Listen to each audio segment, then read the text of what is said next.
Isa na namang comment tanong sa akin ng isa sa aking mga viewers. Tanong ito ni Mr. Mark Tulabot. Ito ang kanyang tanong. Paano po mag-adjust ng stitches sa ordinary singer? Masyado po kasing dikit-dikit ang tahi. Okay, direct to the point tayo. Pero, pakilala mo na ako bago ko ito sasagutin. Kung gusto niyo matuto about basic sewing, yung pananahing pangbahay, pwede rin panghanap buhay, i-subscribe niyo ang aking channel, hit the notification bell para updated ka sa susunod ko pang mga video. Don't forget to like, share, and comment. Ako ang inyong tutorial from Mandawi City, Cebu. Kumusta mo mga Bisaya? Labi na gitong mga taga Cebu, City of Province, ug sa mga silingan ako din sa Mandawi City.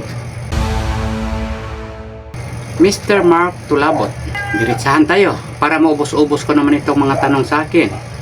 Kasi marami pang mga tanong na hindi ko pa nasasagot dahil sa sobrang busy. Sir Mark, sabi mo, masyado kasing dikit-dikit ang inyong tahi.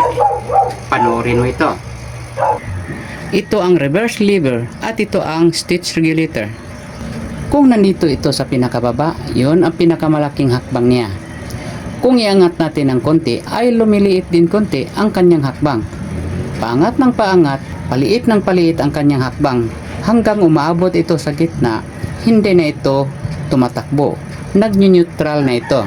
Kung iangat pa natin ito, paangat ng paangat, palaki ng palaki ang kanyang hakbang, pero magre-reverse na ito, dahil ito ay reverse lever. Kung ibaba natin, ay pasulong ang kanyang hakbang. Pero kung itaas natin, paurong naman ang kanyang hakbang. Ibaba natin. Ulitin ko, kung sa pinakababa siya, ito ang pinakalaking hakbang niya. Dahil ang sinabi mo ay dikit-dikit ang kanyang tahi, pakiramdam ko, baka itong kanyang stitch regulator. Halimbawa, dahil minsan lang magamit ang inyong makina, baka hindi mo namalayan na ito ay napapangat. Kung nakaangat ito, dahil masyadong dikit-dikit ang kanyang hakbang, baka itong reverse lever ay hindi nakababa. Baka nandito lang ito sa itaas dahil pinipigilan ito ng stitch regulator. Baka ang stitch regulator niyo ay nagstuck dito na hindi niyo namalayan, kaya luwagan niyo dito at ibaba niyo. Kung mapapababa mo na ito dito sa pinakababa, ibaba mo rin ito. Halimbawa, hindi ito mapapababa, baka sa tagal na hindi na nagamit ang makina, kakalawangin ito dito. Kaya ang gawin mo ay linisin nyo. Tagalin nyo ito dito at tingnan nyo sa ilalim.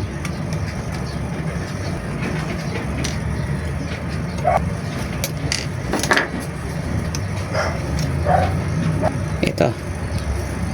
Tingnan nyo dito. Baka kinakalawang ito. Hindi na mapapaangat at hindi na mapapababa. Linisin nyo dito, punasan na ng mabuti at lagyan ng oil. Kung matapos na, ibalik na naman. At subukan yung ibaba sa pinakababa. Ganon rin itong reverse lever. Ibaba mo sa pinakababa.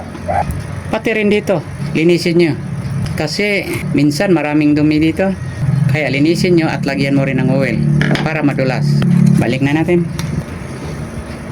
Kung tapos nyo na nalinisan, ibaba nyo ito sa pinakababa. Ganon rin ito. At subukan ninyo. Baka yun lang ang dahilan. Meron pang iba na posibleng dahilan. Palagi kong sinasabi dito na kung nandito pa sa aking harapan ng makina, baka matukoy ko agad kung ano ba ang problema. Dahil wala at hindi ko nakita ang makina, parang nag-a-analyze lang ako kung ano ba kaya ang problema. Base sa aking experience at sa mga nararanasan ko sa pagsasayos ng makina. Ngayon, sasabihin ko na. Panoorin mo naman ito. Dito, baka nandito ang problema. Tatanggalin natin muna ito para walang makaharang sa ating paningin.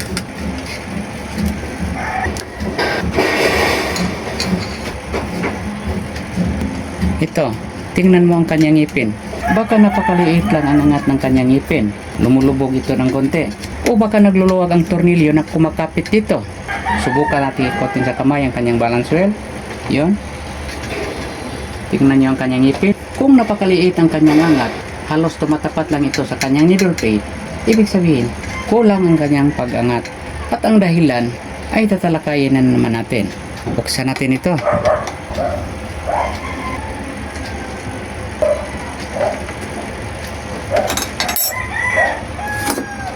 Ang una nating tingnan, ang itong kanyang tornilyo na kumakapit sa ngipin. Baka nagluluwag, sabi ko na kanina. Kung naluluwag, higpitan ninyo dito at saka dito. Pero kung hindi naman, baka hindi yun ang dahilan. Kadalasan, sa nararanasan ko sa pagsasayos ng makina, ang kadalasang dahilan dito ay mga dumi lang. Minsan may na-experience ako kasi na isang babaeng mananahi. Ang kanyang makina raw ay 10 taon na daw sa kanya. Ngayon ay hindi na halos tumatakbo ang kanyang tatahiin at hindi niya alam kung anong dahilan. Nang tiningnan ko, ito lang ang problema. Tingnan nyo ito dito. Baka magtataka kayo dahil iba ang ngipin ng inyong makina, hindi katulad nito. Itong sa akin ay pinalitan ko na ito dahil may video ako na ipinalabas na pinalitan ko ito. Kung ano ba ang dahilan, tinatalakay ko yun sa aking video na lumalabas na. Hindi ko na ibinalik. Ang original ng ngipin nito at yun ang kadalasan ay ganito. Ito ang 2 lines ng ngipin. Ito ay 3 lines ng ngipin. At ang kanyang needle plate ay 3 lines din. Yan, 3 linya. Pero 2 lines ang ngipin ninyong makina, yun ang original. Sa pagbili natin itong makina, walang ibinibinta na makina na katulad nito na 3 lines ang ngipin at ang kanyang needle plate. Magiging 3 lines lang kung papalitan sa mayari. Bakit palitan? May dahilan. Yun ang tinalakay ng aking video ng pamagat. Ano ang dapat gawin kung ang inyong ordinary na makina ay itatahin nyo ng mga makapal na tatahin. Ibig sabihin, itong 3 lines na needle plate at 3 lines ng ngipin ay para pang makapal ito. Pero, pwede rin ito sa manipis na tatahin. Baka gusto nyong panoorin. Hanapin nyo lang. Patuloy na tayo. Ito ang tingnan natin dahil ang kadalasan ay 2 lines lang ngipin ng makina. Kung matagal na inyong makina at hindi niyo ito nalinisan dito minsan sa mga alikabok, ang alikabok dito ay kumapal ng kumapal hanggang halos tumatapat ito dito sa kanyang ngipin at tumitigas ato dito parang simento. Kaya nga, kung mapupuno na ito dito ay hindi na makatakbo ang tatahiin dahil halos hindi na makaangat ang ngipin. Ang gagawin mo ay tanggalin nyo itong mga alikabok na tumitigas dito. Kung matatanggal nyo na, subukan nyo na itahi.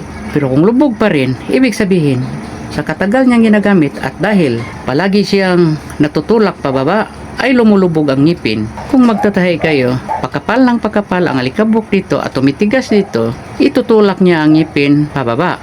At baka ang kanyang tornilyo na kumakapit ng ngipin ay bumibigay din. Kaya kung gano'n ang nangyari, tapos niyong nilinisan, pero hindi pa rin nakaangat ng masyado ang ngipin, ay inyong gagawin ay paangatin nyo ang ngipin. Dito naman tayo mag-adjust dahil ito ay pangpaangat ng ngipin at pagpalubog ng ngipin. Tingnan niyo. Yun, umangat, lumulubog, umangat, lumulubog. Lagay natin ang needle plate. Yun. Lumulubog, umangat, lumulubog, umangat. Kung tinutulak siya pababa ng tumitigas na alikabok, posibleng lumulubog ang kanyang ngipin. Kaya, i-pull nyo dito. Ipangat nyo masyado.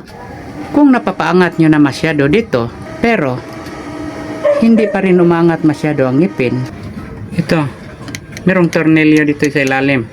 Luwagan nyo ito dito. Pag maluluwag na, pwede nyo itong matutulak para pagpaangat ng ngipin. Halimbawa ito. Yon, papaangat at papalubog. I-adjust niyo dito sa needle plate na hindi masyadong angat at hindi rin masyadong lubog. Pero masusubukan nyo sa pagtatahi ninyo. Halimbawa, iangat nyo ng todo, tapos itahin nyo. Pagtahin ninyo, kung sobrang angat, ay pangit ang kanyang pagtakbo. Mararamdaman nyo yun. Lubugon na nyo konti. Halimbawa, higanon nyo. Tapos higpitan naman ng konti lang. Hindi masyadong higpit dahil nag-adjust pa kayo. Tapos kulang pa. Ilubog na naman. Pero huwag kalimutan na itodo ito sa pagpaangat dito. Yun, ganon. Yung sinasabi ko kanina na dito a-adjustin. Balik tayo dito. Ulitin ko. Papaangat, papalubog. Papaangat, papalubog. Tingnan natin sa needle plate. Papalulubugin ko naman. Ganon. Yun. Yun lang i-adjust niya. Kung iangat nyo ng todo, baka ang ngipin ng inyong makina ay mahaba, inyong i-pull. Halimbawa ito, sana matansya nyo. Yun. Kung sobrang angat, ganito, Masyadong angat Ryan. Tingnan nyo. Itulak ko papangat. Yun. Palulubugin ka ng konti. Ito. Ito ang kadalasan. Pero sa pagtatahi mo talaga, mararamdaman. Kung pangit ang kanyang pagtakbo, ibig sabihin, sobrang angat Ryan. Ilubog mo ng konti.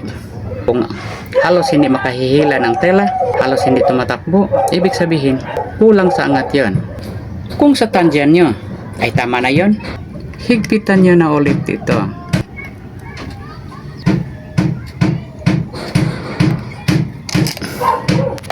Ayun na.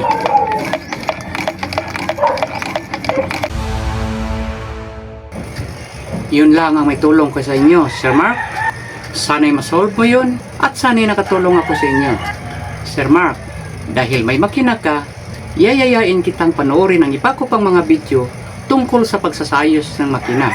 I-search mo ang aking channel at doon makikita mo ang lahat kong mga video sa pinakasimula hanggang sa huli.